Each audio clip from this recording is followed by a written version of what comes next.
This is Steve and KJ. It's Steve and KJ. Ooh, baby, what did you say? It's Steve and KJ. Steve and KJ.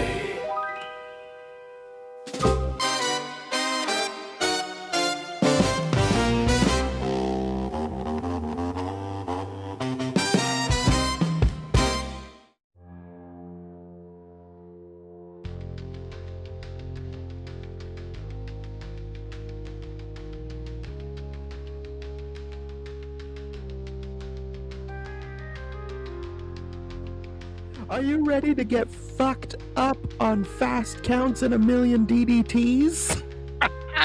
You've come to the right place. Yeah, we're always ready for that here, aren't we? Yeah, that's right. It is KJ. It is KJ today alongside Steve Swift. Here with another good times. Yes, how are you? I'm all right. Nice. I'm a lot better after watching this excellent match that you picked for us. Yes. Another ECW special. Please, tell us why you picked, and wow, it's great. Yes. Well, I popped my ECW cherry. All right, last time. It's got to happen sometime. Yes, I popped my ECW cherry the last time, and I was like, okay, we're gonna keep on going, we're gonna keep rolling. But I'm like, listen, I'm still a babe, and I would like some old school WWF Memphis in my life. So if I am going to do this, I'm going to put some Jerry Lawler in it so that it still feels like I'm attached to home. And so, with that being said, the match that we are reviewing today is from ECW Wrestlepalooza 97. Yes, it is Raven versus Tommy Dreamer in what I believe is Raven. Loser leaves ECW match. And so this was Raven heading off to WCW. It is, yeah. He'd already signed, I think. So they very quickly said, well, I mean, the Raven in WCW is another matter, but the Raven's Nest thing could have been so good and was not. No. And the thing, so like this story that they were telling 2 years, so it seemed, of Tommy Dreamer and Raven. Tommy Dreamer never getting the win over Raven. This was the final chance, the final opportunity, and that's the match that we have here, and the match is bonkers from the get-go, Steve. I mean, it just from the bell, they pretty much go outside in the first 30 seconds and head into the crowd. It's quite something. Yeah. Well, it's completely overbooked as well. And yes, it would have been. I mean, if the crowd weren't so hot, because Dreamer had never pinned Raven, and there was a story also about them being at some kind of country retreat where, as kids and all of that. There's all that going on as well.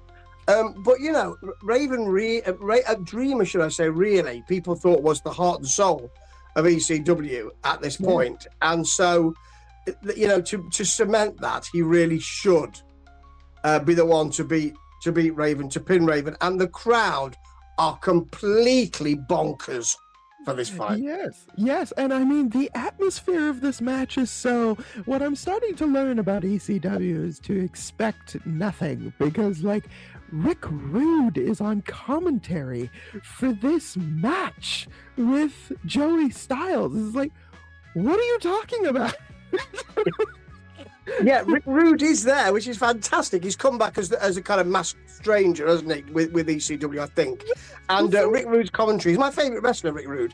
And Rick Rude's commentary is not all that good, to be honest.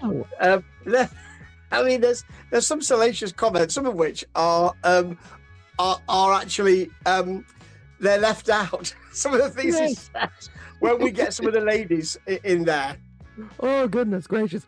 But we go into the crowd, we get some table plunder going on, where like a failed backdrop through a table attempt, but it's quickly recovered by Tommy Dreamer, just splashing himself through the thing.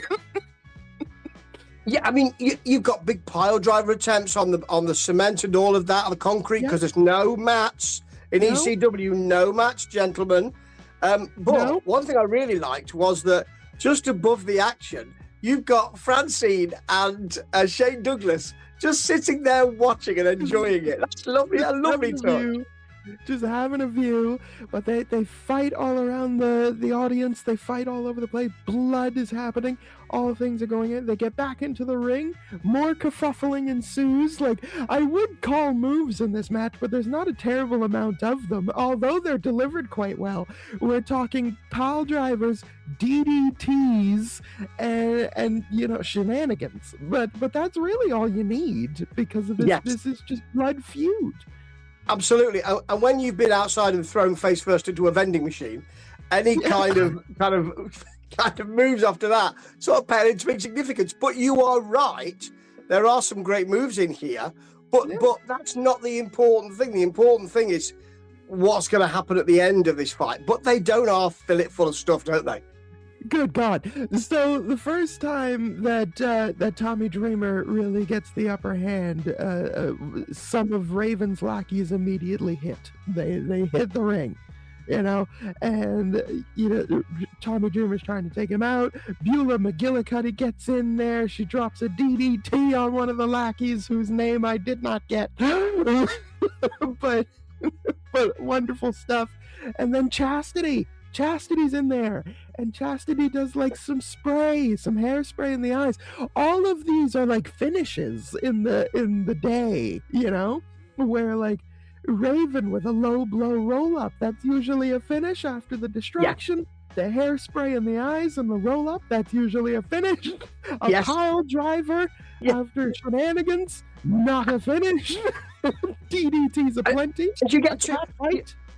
You get 2 ref bumps in this as well, which neither of which, when ref bumps happen, I tend to think, oh yeah, but neither of those ref bumps do I think, oh yeah, you've got to do that because you've got to see Tommy Dreamer winning, but the ref isn't there. Yes, and you really do think the Raven is going to win like a few times. Because he always does. That it wouldn't be unlike Tommy Dreamer to just never get the win. That was, his just story of never wanting to be the ECW champion and stuff like that. So it's not out of the realms of possibility that Tommy would just lose. Absolutely, and they played it for a year or so, or even longer. This idea that he will never get that win. I mean, you've got Louis Spicolli is in there, rest in peace, Louis. And all with Big DDT, and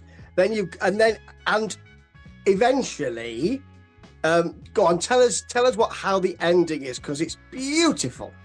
It is beautiful. So, I mean, we get so much action happening, and then Raven, like, finally everybody's laid out. The Raven flock is done, or the nest in this place, and Raven is finally alone. And in this situation, he cannot manage it when he's by himself. And that's the real story here, is that Dreamer finally has his number.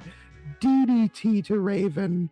Pin, 1, 2, 3, dead clean. He's just laying there. It's beautiful, really beautiful, quite poetic. The crowd absolutely erupts as well. He cries, and it's a really good way of putting it, KJ, that he can't do it. Raven can't do it when he doesn't have his mates in there. That's a really good way, because he hits the Death Valley Driver, does Dreamer for Louis Spicolli really, and then hits the DDT, and you think he's crying and it's wonderful. He's going to celebrate. Because what happens next? The lights go out. And when they come back on, Bombaclot, Mr. Monday Night.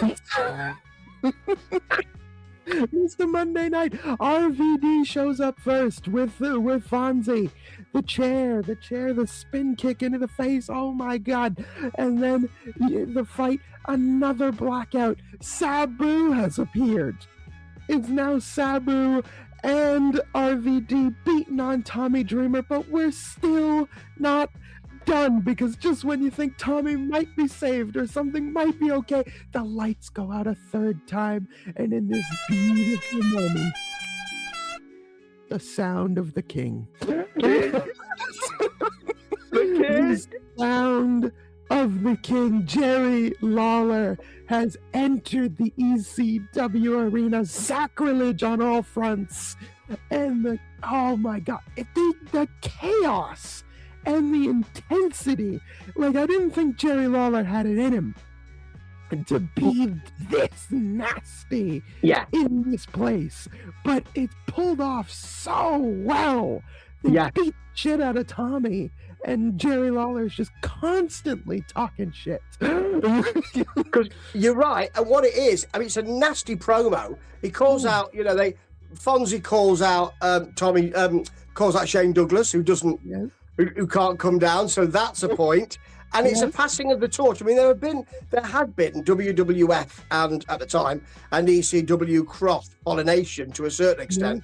But this is a sort of passing of the torch moment. So it's saying you got a new guy here who's the face of ECW, and look, he's lying on the floor. And also, you get the gangsters are in there, and you get the Sandman coming out there beating up until the music hits and the Red Hook section is in full effect.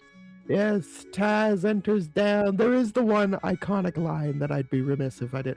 Jerry Lawler, this place should be made out of toilet paper because it's full of shit, is just gold. Golden line by the king. But yes, Taz does come down after Sandman and everybody gets wrecked and beaten up.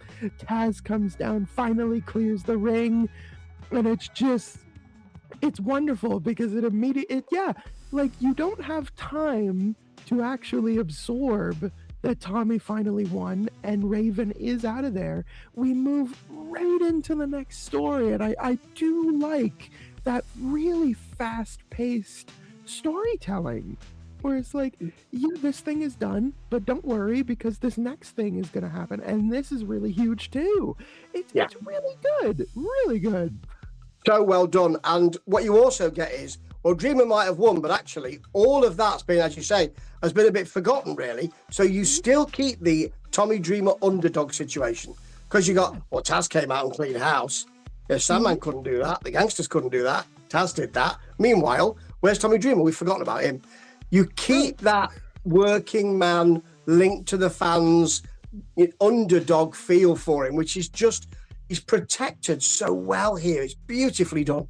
Yes. And, overall an excellent match. And it's just like having the feel, we said it last time with Bam Bam and Taz, but having the feel of that hot a crowd that is just so invested in everything, despite how, like, it's not a 5-star classic in terms of wrestling moves and action, but there's just so much jam-packed, and the storytelling is like some of Paul Heyman's best work.